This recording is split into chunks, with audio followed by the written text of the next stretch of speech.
Hello students, आज हम लोग क्लास 11th केमिस्ट्री में chapter 3 classification of elements and periodicity in properties की स्टडी स्टार्ट करेंगे।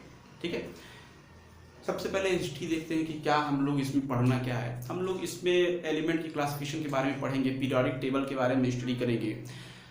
तो हुआ क्या कि जब केमिस्ट्री की चीज़ें स्टार्ट हुई, एलिमेंट डिस्कवर होने स्टार्ट हुए, तो शुरुआत में हुआ क्या था कि कम एलिमेंट डिस्कवर थे, ज़्यादा एलिमेंट डिस्कवर नहीं थे, जिसकी वजह से उनका इंडिविजुअल जो प्रॉपर्टीज़ थी उसको स्टडी थोड़ा आसान थी। लेकिन जैसे जैसे नंबर ऑफ एलिमेंट्स बढ़ते गए, ढेर सारे एलिमेंट्स बढ़ गए, तो उनकी स्टडी इंडिविजुअल स्टडी करना थोड़ा मुश्किल हो गया। जिसकी वजह से हुआ क्या कि साइंटिस्टों ने सोचा विचारा और उसके बाद उन्होंने उसमें अपना रूल्स रेगुलेशन लगाए और ये सोचा कि अगर हम इंडिविजुअल स्टडी करें जो एलिमेंट्स हैं उनकी, तो हमें काफ़ी कठिनाई हो रही है। तो उन्होंने कुछ ऐसे रूल्स बनाए, उस ऐसे रूल्स के बारे में सोचा जिसकी वजह से ढेर सारे एलिमेंट्स की स्टडी करना और आसान हो जाए। उनको ग्रुप वाइज स्टडी करने के लिए वो रूल्स बनाने लगे। तो सबसे पहले जो 11th 10th में आपने पढ़ा हुआ था ढेर सारे रूल्स, उनको हम लोग देख लेते हैं, एक बार रिकॉल करते हैं। तो सबसे पहले जो थे वो डेवर्नियर थे। डेवर्नियर साहब आप जानते हैं कि डेवर्नियर साहब आपके ट्रेड रूल दिए थे।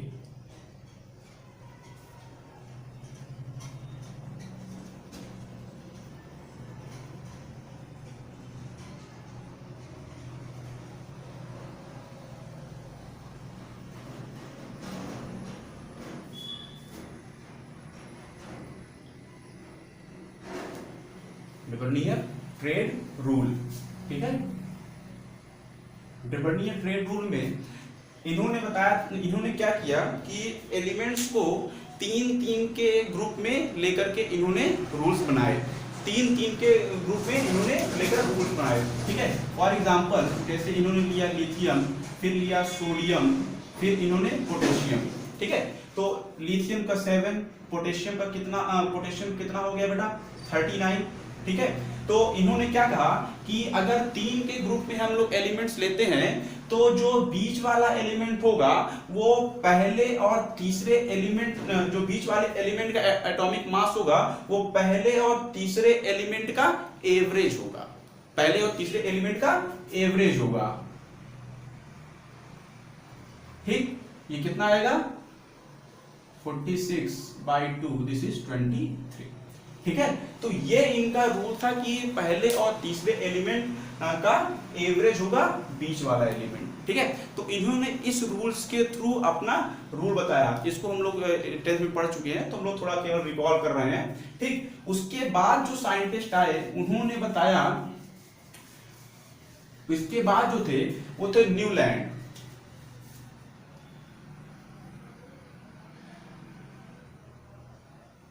न्यूलैंड का octave rule, Newland octaves rule, ठीक है। न्यूलैंड के ऑक्टेव रूल से मतलब ऑक्टेव मतलब 8 होता है। इन्होंने बताया कि अगर एलिमेंट्स को उनके एटॉमिक मास के इंक्रीजिंग ऑर्डर में अरेंज करें हम लोग, तो हर आठवां एलिमेंट पीरियोडिसिटी शो करेगा, हर आठवां एलिमेंट पीरियोडिसिटी शो करेगा। तो लिया क्या गया, इन्होंने क्या किया कि जो एलिमेंट्स हैं जैसे लिथियम,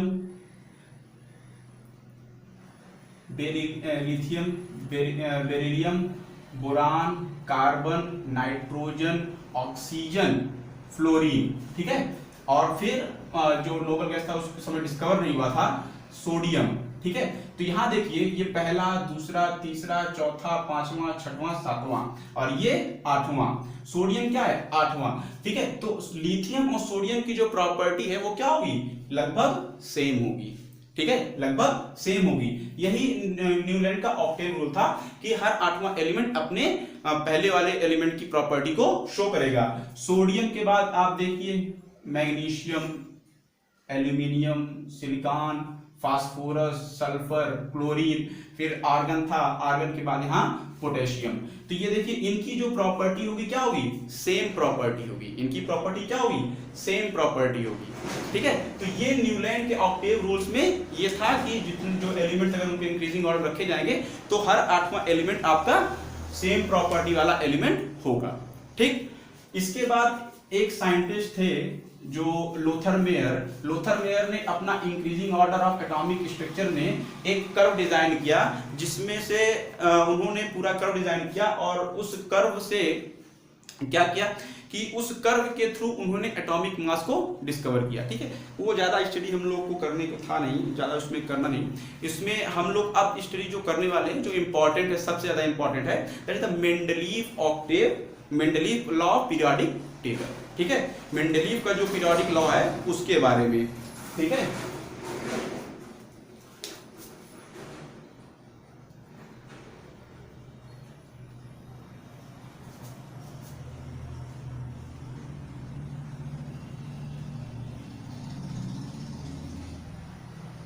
ठीक है, मेंडलीव का जो पीरियोडिसिटी का लॉ है वो क्या है, if we arrange the element in their increasing order of atomic mass, ठीक है, increasing order of atomic mass, तो अगर हम लोग अरेंज करते हैं तो हमारा जो एटॉमिक मास है वो एलिमेंट का पीरियोडिक फंक्शन होगा।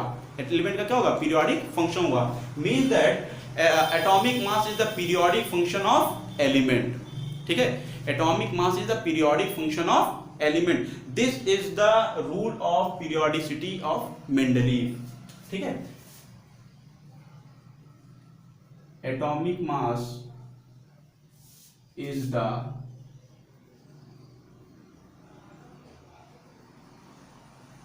Periodic function of element.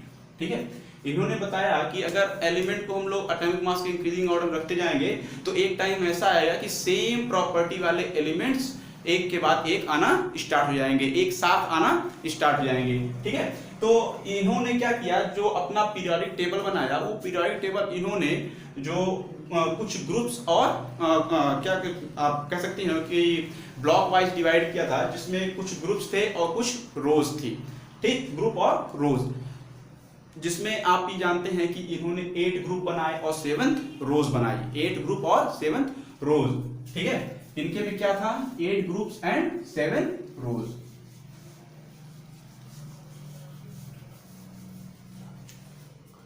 ठीक है, इनके में 8 ग्रुप्स एंड 7 रोज।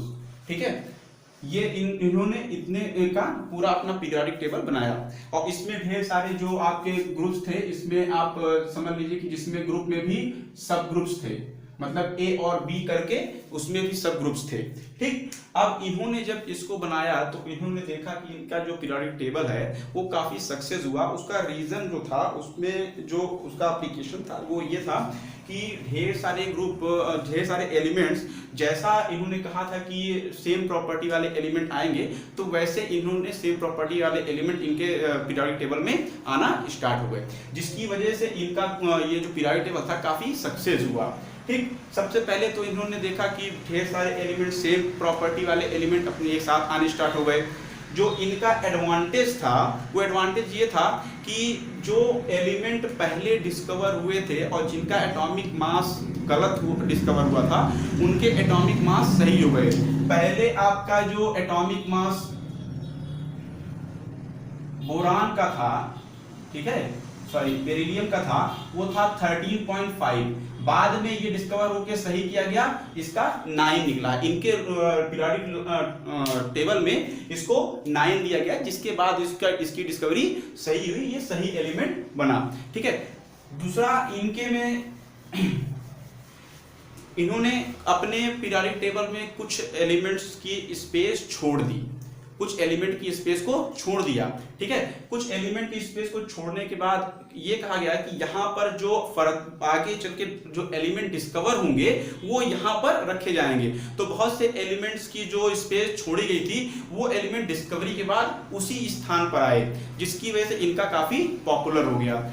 तो फॉर एग्जाम्पल जैसे इन्होंने एल्यूमिनियम के नीचे जो स्पेस था उसको छोड़ दिया, और जो नीचे एलिमेंट थे वो उनको इन्होंने नाम दिया ईका, ठीक है। उन्होंने इसका नाम दिया क्या, ईका। ईका जो अगला एलिमेंट होगा क्या होगा, ईका एल्यूमिनियम, ईका एल्यूमिनियम, ठीक है। एल्यूमिनियम के बाद जो एलिमेंट आएगा उसका क्या नाम होगा, ईका एल्यूमिनियम। उसी तरह सिलिकॉन पीछे ईका सिलिकॉन, बाद में यहाँ पर जर्मेनियम आया, यहाँ पर गैलियम आ गया, तो जो बाद में नाम दिया गया, लेकिन उनके टाइम में अपने उन्होंने नाम दिया था ईका एल्यूमिनियम और ईका सिलिकॉन, ठीक है। तो नए नए एलिमेंट की डिस्कवरी भी इनके में थी, ओके। नए नए एलिमेंट्स की डिस्कवरी भी इनके में थी। अब देखिए सबसे बड़ी इनकी जो ड्रॉबैक थी वो ड्रॉबैक ये थी कि इन्होंने अपने पीरियोडिक टेबल में हाइड्रोजन का जो स्पेस था, हाइड्रोजन के स्पेस के बारे में कुछ नहीं बताया कि हाइड्रोजन का क्या स्पेस होगा, क्या नहीं स्पेस होगा। हाइड्रोजन के स्पेस के बारे में इन्होंने कुछ भी नहीं बताया। दूसरा जो ड्रॉबैक थी, कुछ डिसिमिलर एलिमेंट्स जो हैं वो एक साथ रख दिए गए थे, जो कुछ डिसिमिलर एलिमेंट्स एक साथ रख दिए गए थे, जिनकी वजह से इनका ये फेल कर गया, ठीक है। जिनकी प्रॉपर्टी सेम नहीं थी उनको एक साथ रख दिया गया था, और एक साथ क्या किया था, रख दिया गया था। फॉर एग्जांपल जैसे पोटेशियम को क्लोरीन के साथ रख दिया गया था, ठीक है। आर्गन और पोटेशियम को एक साथ क्या नाम है, और पोटेशियम को पहले, आर्गन को बाद में रख दिया गया था, और आर्गन और पोटेशियम और क्लोरीन को एक साथ रख दिया गया था, और दोनों की क्या है, प्रॉपर्टी बहुत डिफरेंट है, प्रॉपर्टीज दोनों क्या है, बहुत डिफरेंट है, जिसकी वजह से इनको एक साथ नहीं रखा जाता था। दूसरा, इन्होंने कुछ ऐसे एलिमेंट थे जिनको आगे पीछे कर दिया था। फॉर एग्जांपल जैसे आयरन, कोबाल्ट, निकिल। निकिल और कोबाल्ट में इन्होंने कोबाल्ट को बाद में रख दिया था, निकिल को पहले, जिसकी वजह से ये सबसे बड़ी ड्रॉबैक बन गई कि ये रिवर्स हो जाते, ये अपना स्पेस चेंज कर रहे थे। ये जो नया पीरियोडिक लॉ बना उसमें ये इनका स्पेस चेंज हो रहा था, जिसकी वजह से क्या हुआ कि इनका ये लॉ फेल कर गया। चौथी सबसे बड़ी ड्रॉबैक ये थी कि इन्होंने आइसोटोप के बारे में कुछ नहीं बताया। इन्होंने आइसोटोप के बारे में कुछ नहीं बताया। अगर किसी भी एलिमेंट का हम लोग जानते हैं कि बाद में डिस्कवर किया गया कि आइसोटोप डिस्कवर किया गया, जिसमें आइसोटोप के एटॉमिक मास तो सेम, एटॉमिक नंबर तो सेम होगा, लेकिन एटॉमिक मास डिफरेंट होता है, एटॉमिक मास डिफरेंट होता है। तो हाइड्रोजन के 3 एलिमेंट थे और इनका लॉ जो था वो पीरियोडिक लॉ जो था किस पर बेस्ड था, एटॉमिक मास पर। इसका मतलब हाइड्रोजन के जो 3 आइसोटोप मिल रहे थे वो 3 स्पेस इनको मिलने चाहिए थे शुरुआत के, लेकिन हाइड्रोजन के आइसोटोप की कोई स्पेसिंग थी नहीं, उनके आइसोटोप को रखने की जगह कहीं थी नहीं, इसीलिए इनका ये लॉ क्या हुआ, फेल कर गया। तो उसके बाद जब इनका ये लॉ फेल कर गया तो बाद में मोज़ले नाम के साइंटिस्ट थे, मोज़ले नाम के साइंटिस्ट ने क्या किया कि अपना एक रूल बनाया जो कि modern law of periodic table के नाम से जाना जाता है। उन्होंने बताया कि एटॉमिक मास नहीं, atomic number is the periodic property, periodic function of element. Atomic number is the periodic function of element. हुआ क्या कि उन्होंने ढेर सारे एलिमेंट्स लिया, ढेर सारे एलिमेंट्स लेने के बाद उसमें कैथोड रे की बम्बार्डिंग कराई, और कैथोड रे की बम्बार्डिंग करवाने के बाद उससे जो रिफ्लेक्टिव रे निकल रही थी, एक्सरे निकल रही थी, उसकी स्टडी की। और वो जो एक्सरे निकल रही थी वो डिफरेंट फ्रीक्वेंसीज की थी, तो उनकी फ्रीक्वेंसीज की जो स्टडी की तो जो रूल निकाला वो रूल था equals to A Z minus B, ठीक है।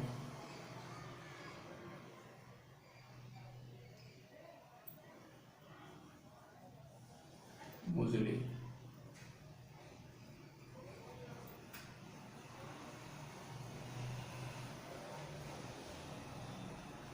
ठीक है, ये रूल उन्होंने निकाला है। इस रूल के थ्रू इन्होंने बताया कि जो फ्रीक्वेंसी होगी वो फ्रीक्वेंसी का inversely proportional is directly square root of frequency is directly proportional to some number.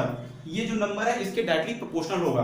तो इन्होंने जो इसका ये ग्राफ बनाया वो ग्राफ था z, वो ग्राफ पूरा ऐसे स्ट्रेट लाइन बन रहा था और जो एलिमेंट्स आ रहे थे एटॉमिक मास के हिसाब से जो एलिमेंट्स आ रहे थे वो सभी इस ग्राफ के इस लाइन में आ रहे थे। लेकिन जो मेंडलीव का जो था, मेंडलीव के में जो था वो जब इनसे बनाया गया और एटॉमिक नंबर से इसमें बनाया गया तो ये स्ट्रेट लाइन में आपके जो एलिमेंट थे वो कुछ एलिमेंट तो लाइन में आते, कुछ एलिमेंट किनारे आ रहे थे, लाइन से बाहर आ रहे थे, जिसकी वजह से ये रूल फॉलो नहीं कर पाया। और मोजले का जो रूल था उसमें जो भी एलिमेंट थे सबके सब इस ग्राफ में ही अप्रोच हो रहे थे, इस ग्राफ की स्ट्रेट लाइन में ही अप्रोच हो रहे थे। तो इस लॉ को ज्यादा वैल्यूएबल माना गया, इसको ज्यादा हम लोग स्टडी किए। ठीक, तो इन्होंने जो बनाया, इनके जो पीरियोडिक लॉ पीरियोडिक टेबल बनाया गया वो पीरियोडिक टेबल में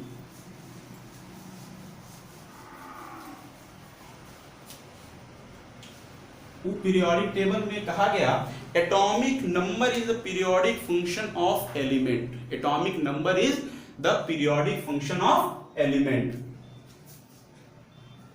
atomic number is the periodic function of element.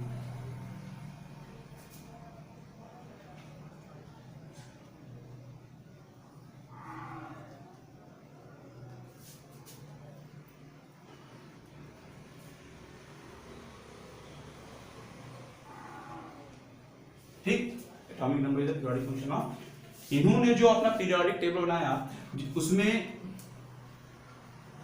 रोज रखी इन्होंने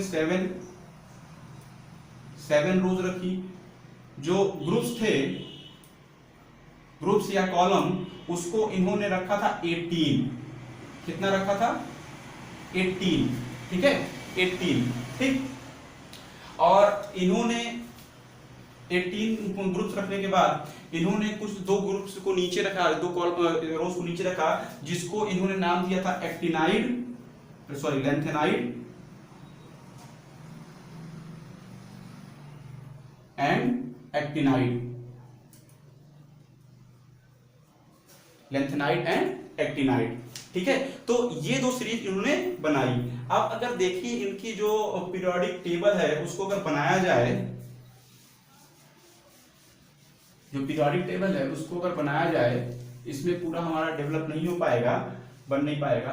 तो सबसे पहले 1 2 3 5 6 7, ठीक है। अब यहाँ पर 1 2 3 4 5 6 7 8 9 10 11 12 13 14 15 16 17 18, ठीक है। ये हम लोग का ये बन जाएगा। ठीक, थोड़ा स्पेस कम कर दें जिसकी वजह से आसानी से हमारा 7 8 9 10 11 12 13 14 15 16 17 18, ठीक है। तो ये बनाया गया। तो इन्होंने जो स्पेस रखा वो यहाँ पर पहले हाइड्रोजन रखा, फिर यहाँ पर हीलियम रखा, फिर यहाँ पर इन्होंने रखा लिथियम, और फिर लिथियम के बाद इन्होंने जो दूसरा स्पेस दिया वो यहाँ पर आया बेरिलियम, और यहाँ पर से जो इन्होंने 13 वाला है बेरिलियम के बाद यहाँ पर इन्होंने किया कार्बन, बोरान, फिर कार्बन, फिर नाइट्रोजन, फिर ऑक्सीजन, फिर क्लोरीन, फिर नियॉन, ठीक है। और उसके बाद यहाँ पर आया इनका सोडियम, फिर मैग्नीशियम, फिर यहाँ पर आया इन्होंने, क्यों? क्योंकि आप ये जानते हैं कि पहले 3 जो आपके n principal quantum number n है 3 तक, वहां पर आपका डी ब्लॉक इन्वॉल्व नहीं होता है, डी ब्लॉक इन्वॉल्व नहीं होता है, ठीक है। तो यहाँ पर मैग्नीशियम के बाद यहाँ पर आ गया aluminium, silicon, phosphorus, sulphur, sorry fluorine है, सल्फर, क्लोरीन, आर्गन, ठीक है।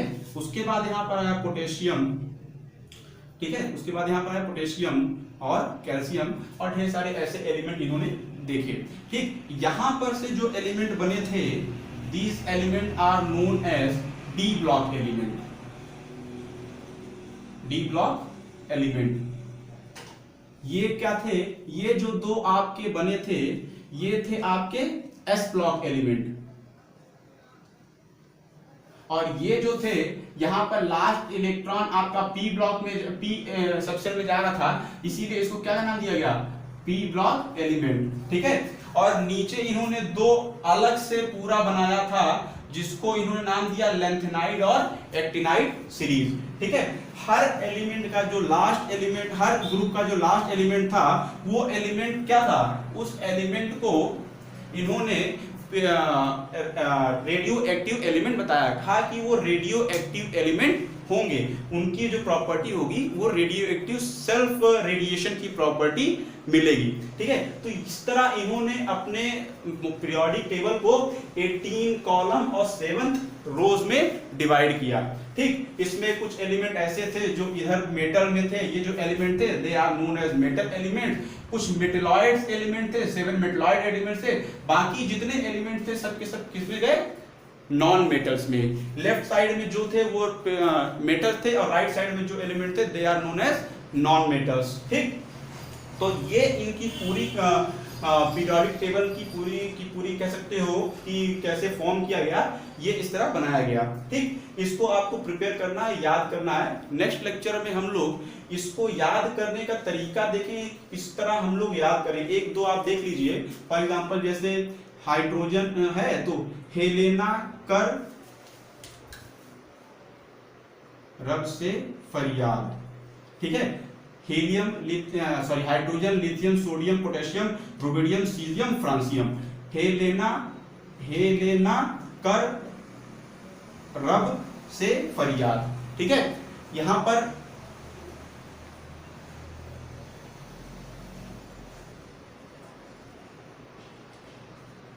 ठीक है, ये देखिए यहां पर क्या है, beryllium, magnesium, calcium, strontium, barium और रेडियम, ठीक है। तो यहाँ बेटा मांगे कार स्कूटर 12, ठीक है। इसको आप इस तरह याद कर सकते हैं। नेक्स्ट लेक्चर में हम लोग इसका तरीका देखेंगे, कैसे हम लोग इनकी स्टडी करेंगे, कैसे हम लोग इसको प्रिपेयर करेंगे, उस तरीकों को हम लोग देखेंगे। ओके, आई थिंक इतनी ये जो कह सकते हो कि रिकॉल करने का तरीका था, हम लोग इसको रिकॉल किए हैं, 10th की चीजें हम लोग रिकॉल की है।